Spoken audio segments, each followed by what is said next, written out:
Les marchés avec CMC Markets, trading de CFD sur action, Forex et indices.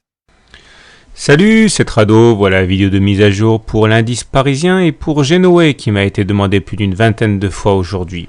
Bon, c'est bien quand ça se passe de manière classique, hein. J'avais dit dans l'analyse technique de vendredi que voilà, c'est baissier, pas de doute, mais on avait inscrit une bulle ici, c'est-à-dire une bougie complète en apesanteur par rapport au Bollinger. Regardez, cette bougie-là touche la Bollinger, mais celle-là ne l'a pas du tout touchée, ça s'appelle une bulle, et dans ce genre de situation, eh bien, il est plus probable de monter que de descendre. C'est chose faite, contre toute attente, on s'offre une très belle séance de 1,3%.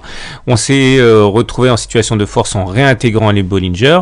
Malheureusement, on a été coupé net au contact de cette zone de résistance support. Alors je reviens au basique sur ce tutoriel sur le changement de polarité. Regardez un petit peu, lorsque vous avez une résistance comme ça qui a fait son office et qui a bloqué les cours et que finalement on va réussir à passer au-dessus de cette résistance, eh bien cette fameuse résistance va changer de polarité et devenir support. C'est-à-dire que généralement, s'il y a une nouvelle confrontation mais dans l'autre sens, eh bien elle va changer de polarité, c'est-à-dire qu'elle va jouer son rôle non plus de résistance mais de support avant de repartir à la hausse. Un autre exemple, sur une variante, si vous avez une oblique haussière et que celle-ci joue un rôle de support et que finalement le support lâche, qu'il est cassé, eh bien il va y avoir un changement de polarité en ce sens que les cours vont revenir tester cette support devenu résistance et replonger. Voilà un exemple sur le CAC, par exemple avec cette oblique bleue qui a servi de résistance à plusieurs reprises. Une fois qu'elle a été cassée ici, elle a servi de support avant de repartir de l'avant. Si j'en parle, ce n'est pas pour rien, c'est parce que regardez cette fameuse zone là, bleue et orange qui a joué un rôle de support important, ici, ici, ici, avant d'être cassée, et bien aujourd'hui, elle a joué un rôle de résistance tout à fait dans le schéma classique de changement de polarité. C'est pour ça qu'on a bloqué. Néanmoins, la dynamique est lancée, et généralement, ce qu'il se passe, une fois que l'on réintègre les Bollinger, c'est qu'on va chercher la moyenne mobile à cette séance. C'est pas toujours ce qui se passe, mais c'est souvent ce qui se passe. Les indicateurs techniques sont toujours dégradés. Regardez, le stochastique est en dessous de 20, donc ça c'est pas bon. En plus, le MACD est maintenant négatif et sous son signal, c'est pas bon non plus. Et c'est pas le momentum qui nous rassure, puisque lui aussi est négatif. Donc pas de doute, la tendance est baissière. Et de toute manière, le fait que la moyenne mobile à 20 séances soit baissière ne laisse pas vraiment planer de doute. Mais il demeure que nous sommes en situation de rebond technique. Ça va pas être une mince affaire de passer cette zone de résistance, mais il risque d'y avoir une tentative demain pour les mêmes raisons que celles que j'ai évoquées. Surtout que si on zoome vraiment très très fort, on voit que, bon, elle n'est pas de très belle facture, mais nous avons un avalement haussier. Petit corps rouge, complètement avalé par un grand corps vert. Bon, ça se joue sur l'épaisseur du trait, mais c'est bien le cas. Il y a bien un avalement haussier, c'est un autre signal qui est plutôt haussier, mais dans une tendance de fond qui est baissière. Voilà, maintenant je vous invite à jeter un œil à Genoa. Voilà. Alors on va commencer par l'hebdomadaire, puisque bon, la plupart des personnes sont quand même des investisseurs. Voilà ce qu'on a. Alors si on remonte pas mal en arrière, on était à l'intérieur d'un biseau orange. Or on sait que les biseaux dans 8 cas sur 10 se cassent par le haut.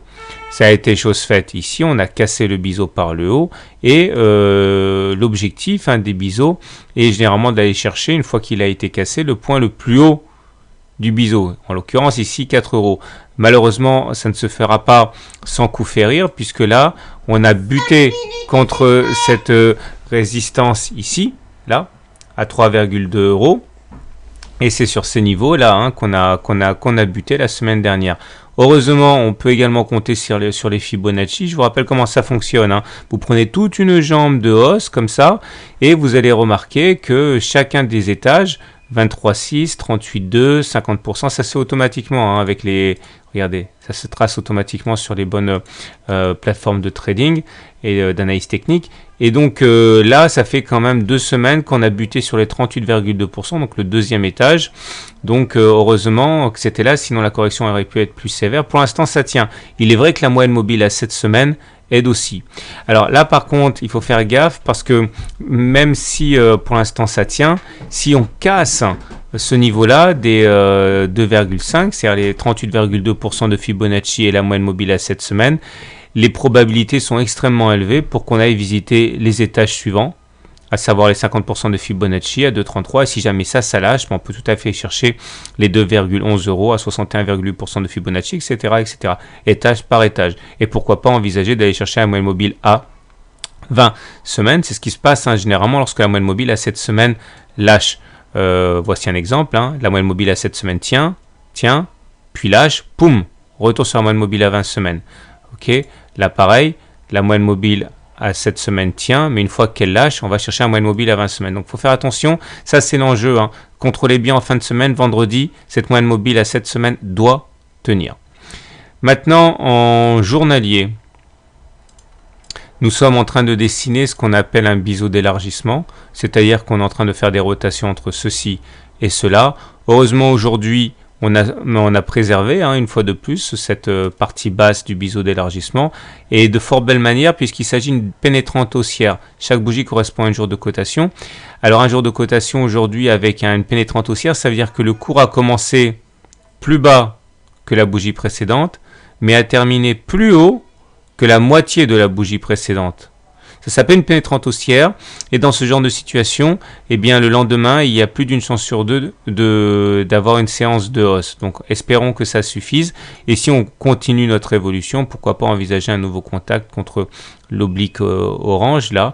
Par contre, il ne faudrait pas lâcher. Si ça lâche, eh bien, ça risque de faire très très mal parce que ça correspondrait en fait au fait que en hebdomadaire, la moyenne mobile à 7 semaines lâcherait aussi. Voilà, donc tout semble coïncider. Les niveaux clés, c'est cela. Les 2,5 euros et la moyenne mobile à 7 semaines en hebdomadaire. Voilà, je vous souhaite une bonne soirée, de bons trades. N'oubliez pas, si vous êtes nouveau, que 1, vous pouvez vous abonner à la newsletter, c'est gratuit, que 2, vous pouvez commander gratuitement le e-book 100% débutant sur simple demande à mon adresse mail. Bonne soirée, bon trade et à demain.